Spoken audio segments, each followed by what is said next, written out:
Deve não ter horário. É commit de madrugada, reunião de manhã, trabalho o dia inteiro e tudo isso sentado. Então investe numa cadeira à altura do seu ritmo. A cadeira Soulf da Elements tem tudo que você precisa. Suporte, ajuste, design e tecnologia para você trabalhar ainda melhor. Cupom GALEGO, link na descrição. Vai lá. Esse vídeo tem dois objetivos e apenas dois objetivos. O primeiro, eu quero que ele sirva o propósito de ser uma introdução ao armazenamento de senhas. Eu não sou um expert em criptografia, eu não sou um expert em cibersegurança, eu não sou um expert em autenticação. Por isso eu tô te fornecendo apenas uma introdução e o objetivo explícito dessa introdução é prevenir que você cometa erros monumentais na hora que você está armazenando as senhas no seu aplicativo. A gente vai falar hoje sobre o que é hashing, o que é salting, o que é peppering, como geralmente é recomendado utilizar esses três conceitos em conjunto para armazenar senhas. Ao entender isso, muitos de vocês vão entender que vocês estavam fazendo da maneira errada e podem começar a fazer da maneira certa. E ao entender isso, eu espero que você dê um certo valor adicional a outros métodos, como também, por exemplo, utilizar um Multi-Factor Authentication ou utilizar alguém que providencia esse serviço para você, né? Um Cognito ou algo nesse sentido. Bom, a primeiríssima coisa que a gente precisa falar sobre senhas é isso daqui. Supondo que você armazena no seu banco de dados, né, o ID do usuário, o e-mail do usuário e a senha do usuário. Isso daqui tem dois problemas. A gente precisa entender as ameaças desse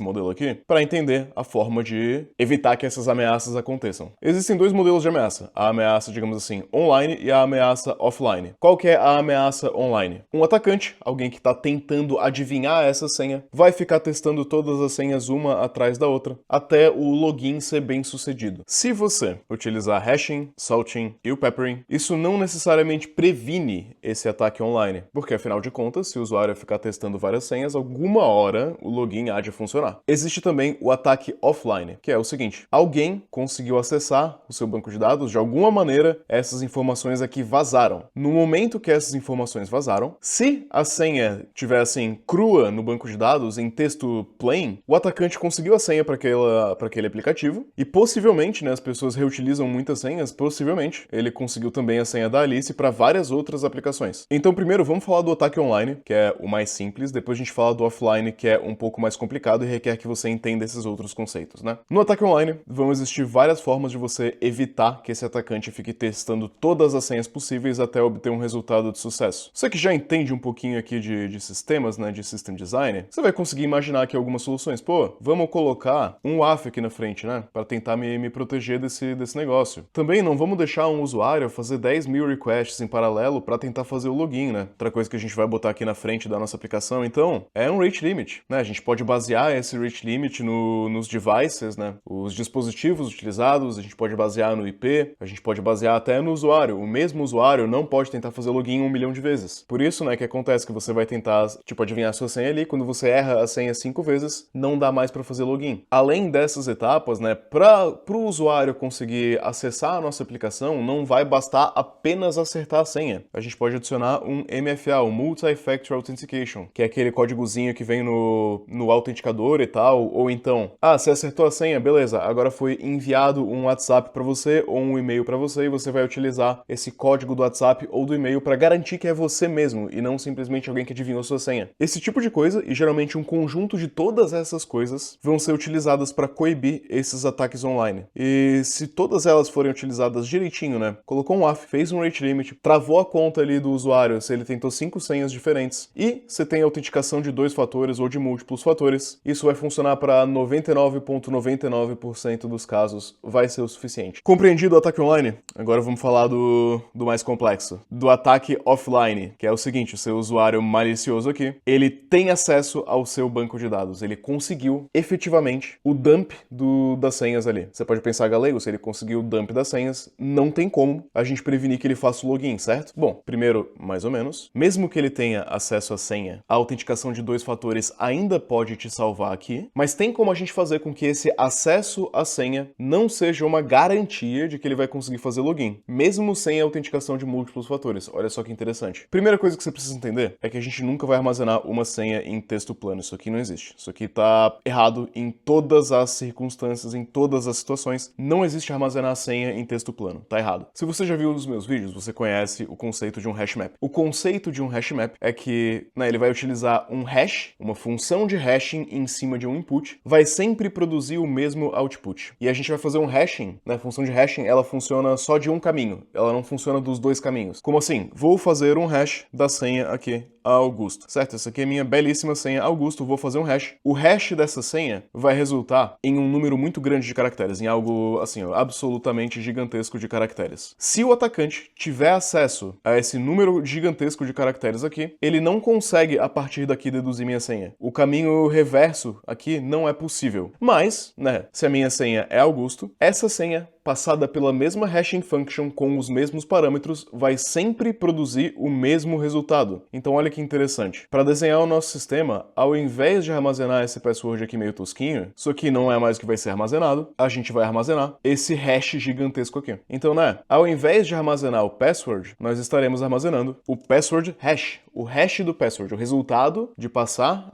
o password pela função de hashing. Agora, ainda é possível, caso o atacante tenha acesso aqui, né, ao nosso banco de dados, ele pode pegar essa função de hashing aqui e ele pode fazer uma tentativa de adivinhar a minha senha baseado numa técnica chamada brute force. O que é brute force? Você sabe que a palavra Augusto vai necessariamente produzir esse mesmo resultado aqui. Então o que o atacante vai fazer? Ele vai testar todas as senhas possíveis. Hoje em dia, isso costuma ser feito de uma maneira um pouco mais refinada, né? Como é que é essa maneira refinada? Primeiro você vai testar as senhas mais comuns do planeta. Essas senhas vão ser tipo senha 1, 2, 3, 4, 5, 6, 7, 8, 9. Existe uma tabela aí de senhas super comuns, tá? Depois das senhas super comuns, existe também o ataque de dicionário, que a pessoa vai testar ali todas as palavras do dicionário. Depois de senhas comuns e ataque do dicionário, aí o atacante começa geralmente a testar algoritmicamente todas as combinações possíveis. Então ele testa a senha 1, a senha 2, a senha 3, a senha 4, a senha 5, aí A, B, C, e depois ele vai testar um 2, um 3, um 4, um 5, ele vai ter um algoritmo para fazer esse teste. Esse algoritmo para fazer esse teste, né, para testar todas as senhas e passar elas por uma função de hash, demora. Você consegue enxergar claramente que demora. Se a gente imaginar que a sua senha tem só letrinhas minúsculas, né, são 26 letras no alfabeto, e ela tem, digamos assim, 8 caracteres, você vai ter 26 elevado a 8 de senhas possíveis. Se a gente utilizar, então, letras minúsculas e maiúsculas, a gente passa de 26, a gente vai para 52. Se a gente adicionar dígitos também, né, de 0 a 9, adiciona mais 10 aqui, vai para 62. Se a gente adicionar caracteres especiais, vai para sei lá quantos, um número muito grande de caracteres especiais. Por isso, alguns sites requerem que você utilize senhas que tenham letra minúscula, maiúscula, número e caractere especial. Essa é uma recomendação que às vezes é um pouco controversa. Eu não vou entrar no mérito de se faz sentido ou não a gente requerer tudo isso daqui, mas eu vou explicar que as empresas fazem isso justamente para aumentar esse númerozinho aqui, ó. Que se você aumenta esse númerozinho aqui, você faz o atacante demorar muito mais tempo para descobrir qual é a verdadeira senha, porque existem muito mais possibilidades. Ele tem que testar muito mais coisas e isso começa a ser computacionalmente mais caro. Mesmo assim, computadores de hoje em dia são muito rápidos, eles fazem, não sei, bilhões de cálculos por segundo, trilhões de cálculos por segundo, eles conseguem fazer muita conta. Então, para além de um número de combinações muito grande de senhas, deixa eu tirar um map aqui que não é map, né?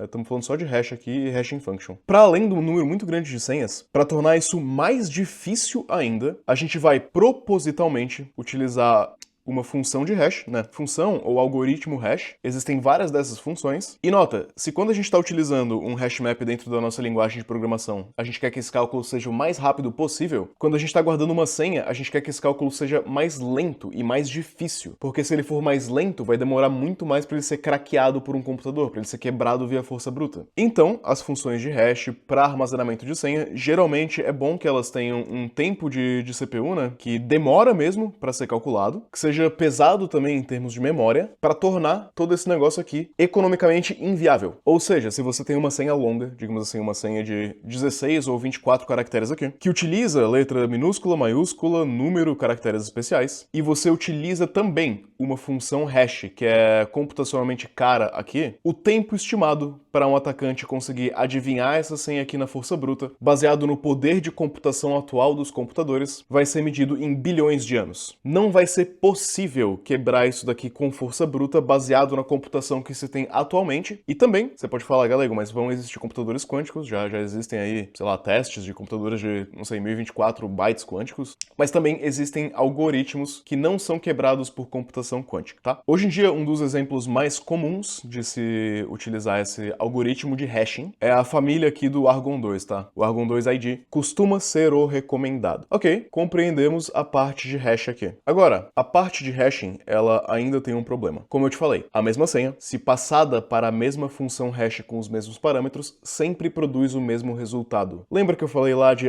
senhas mais comuns do mundo? Se você tiver que o Alice e a Alice e o Bob, ambos têm a mesma senha, essa senha passa pelo mesmo algoritmo com os mesmos parâmetros, ela vai gerar o mesmo hash. Então isso torna possível para os atacantes terem um tipo de ataque adicional, que é o ataque de senhas pré-computadas. O atacante pode bater o olho nesse hash aqui, ele pode ter um tabelão de vários hashes e o que esse hash mapeia para qual senha, porque ele já pré-calculou isso em algum momento, porque alguém já utilizou aquela senha antes. E isso também tem outro problema, né? Isso daqui armazenado revelaria também que ambos os usuários têm a mesma senha. E aí um atacante pode olhar, caramba, esses dois usuários têm a mesma senha, de repente eu não sei qual é a senha do Bob, mas eu, através de outra aplicação mais fraca, de repente a Alice utilizava essa senha aí num provedor de e-mail antigo que faliu, através desse vazamento da senha de um provedor de e-mail antigo da Alice, eu consegui deduzir qual era a senha do Bob, porque o hash aqui gerado foi igual. Isso, né, novamente não é bacana. E a gente também consegue coibir esse ataque de senhas pré-computadas. Porque é o seguinte, eu te falei que se a função hash receber os mesmos parâmetros, ela vai gerar o mesmo output, mas ela pode receber parâmetros diferentes. Vamos imaginar o seguinte, vamos imaginar que o Bob tem a senha 1234 e a Alice também tem a senha 1234. Mas digamos que antes de eu fazer o hash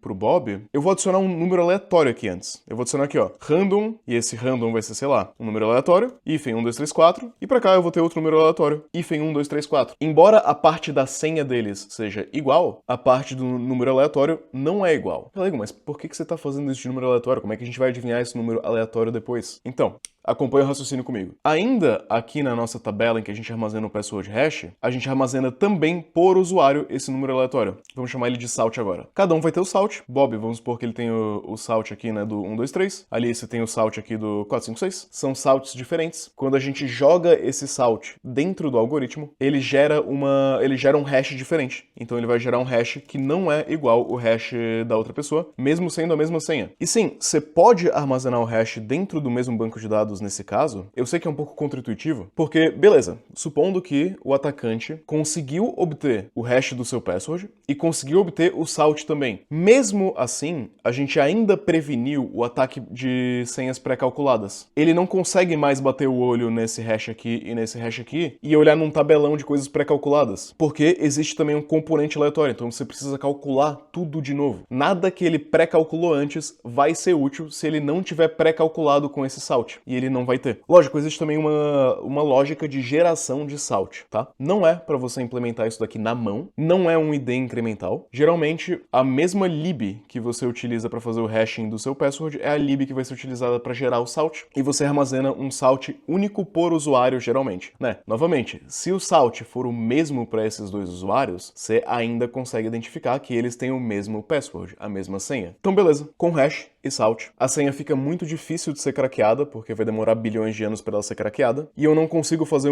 algum tipo de lookup reverso, porque o salt, ele é único. Ele é único por usuário, ele é único por aplicação, ele é gerado único e ele é armazenado do lado. Só o que o salt precisa ser é aleatório, bem grande e único por senha, único por usuário aqui. Existe também mais um conceito aqui em cima, que é o seguinte conceito. Você pode pensar, cara, galego, mas vem cá, o atacante, ele conseguiu meu hash, o atacante, ele conseguiu meu salt, ele tem essas duas informações dentro dele, ele sabe que eu tô utilizando aqui o Argon2ID, ainda é possível ele craquear isso, né? Pô, sei lá, vamos supor que meu usuário, de repente, tenha uma senha um pouco mais fraca, meu usuário tem uma senha de 8 caracteres, que não é recomendado, né? Ainda será possível isso ser craqueado, e, perdão, né, novamente, essa é uma aula introdutória, tá? Se você quiser aprender como que o hashing funciona, como que o salt funciona, eu não te expliquei como que essas coisas funcionam, tá? Você não aprendeu como que essas coisas funcionam na prática. Seria muito mais complexo e eu também não seria capaz de dar essa aula. Tô explicando por que essas coisas existem, mas enfim. Bom, supondo que o atacante pegou tudo isso daqui, existe uma técnica, às vezes, utilizada, que é a técnica de peppering. Porque você pode falar, né? Pô, o atacante sabe o hash, ele sabe o salt, ele sabe o algoritmo, ele sabe tudo. Ele conseguiu todas as coisas aqui, né? Se ele obter, sei lá, um computador quântico, um negócio aqui, talvez ele consiga acessar essa senha. E se a gente adicionar, digamos assim, como se fosse um segundo salt, um salt secreto, que o atacante não tem acesso, um salt secreto que não vai ser armazenado dentro do banco de dados, ou seja, se vazar meu banco, ele ainda não tem acesso a esse salt secreto. Esse salt secreto é a tal do Pepper, e a Pepper é algo opcional, é um pouquinho controverso, tá? Geralmente é compartilhado, então você vai ter uma Pepper por aplicação, é um valor por aplicação, e esse valor ele é secreto e armazenado. E o X da questão aqui da Pepper é que ele é armazenado num local diferente do banco de dados. Geralmente vai ser armazenado num Secrets Manager, como por exemplo o AWS Secrets Manager, o Google Secrets Manager, né? E ao combinar essas três coisas, hash, salt e pepper, torna-se, cara, se tudo for utilizado da maneira correta, nos dias de hoje isso torna impossível um ataque. Com tudo isso é impossível, mesmo que o atacante tenha acesso ao seu banco de dados, é impossível ele adivinhar a senha. Claro, dado que é uma senha minimamente longa. Agora, por que Pepper é um pouquinho controverso? É que, tipo assim, você como desenvolvedor, se você tem o salt na tabela e você tem o password hash na tabela, é muito difícil você cometer um erro muito grave. Com uma Pepper que está armazenado no Secrets Manager, se a gente cometer algum erro aqui e a gente perder essa senha, ou a gente fizer algum deploy errado, ou a gente fizer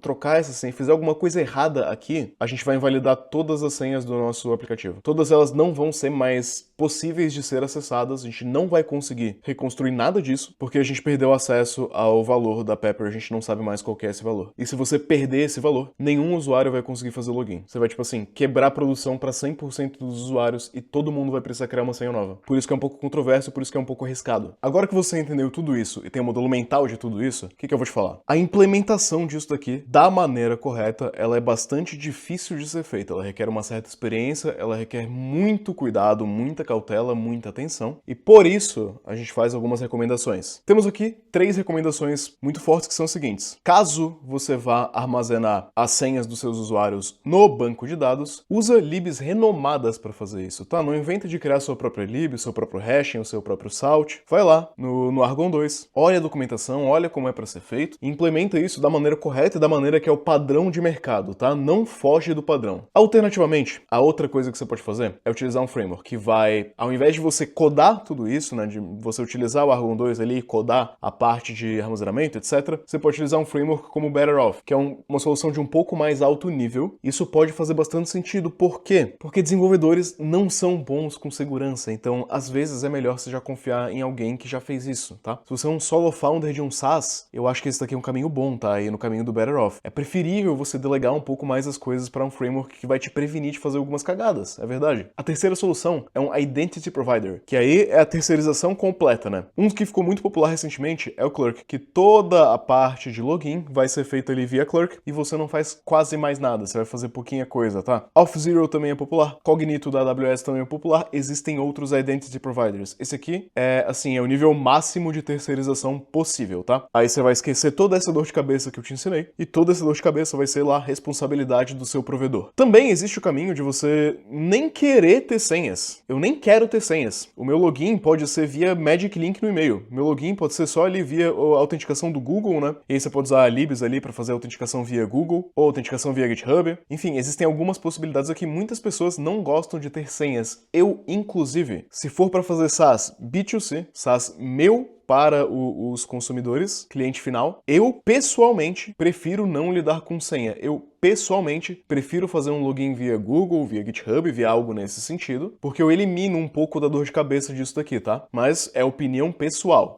Agora, você assistiu o vídeo até aqui, por que eu gravei esse vídeo? Porque você vai olhar, muitas aplicações do mundo real estão vulneráveis nesse sentido aqui, estão fazendo alguma coisa de errada com os passwords ou hard-coded ali, né? Quer dizer, os passwords em plain text, ou uma criptografia antiga ou fraca. Lembra, verifica se o algoritmo de criptografia que você está utilizando, ele é compatível com o momento que a gente está atualmente, tá? Existem algoritmos mais recomendados, algoritmos menos recomendados e algoritmos que, assim, a gente já considera que são facilmente quebráveis. Então, olha no SaaS que você tem ou na empresa que você trabalha e vê como é que tá. Vê se tá sendo feito da maneira correta. E esse vídeo ele é introdutório, mas eu espero que a partir daqui você aprenda pelo menos o que não é pra fazer. Fazer as coisas da maneira correta pode ser muito difícil. Eu espero que eu tenha pelo menos te ensinado como evitar algumas maneiras erradas de você fazer isso daqui. Por hoje era isso. Se você quiser aprender mais comigo, temos mais cursos no canal. O link vai estar na descrição. Temos cursos de estrutura de dados, algoritmos e Elite Code, cursos que te ajudam a encontrar empregos no Brasil e na gringa, e o nosso curso de System Design, que acabei de lançar. Todos os cursos aqui do canal tem 1 mês de garantia. Você pode comprar, assistir todas as aulas e por qualquer motivo pedir reembolso. Se tiver dentro desse 1 mês, a gente vai devolver o seu dinheiro sem problema nenhum.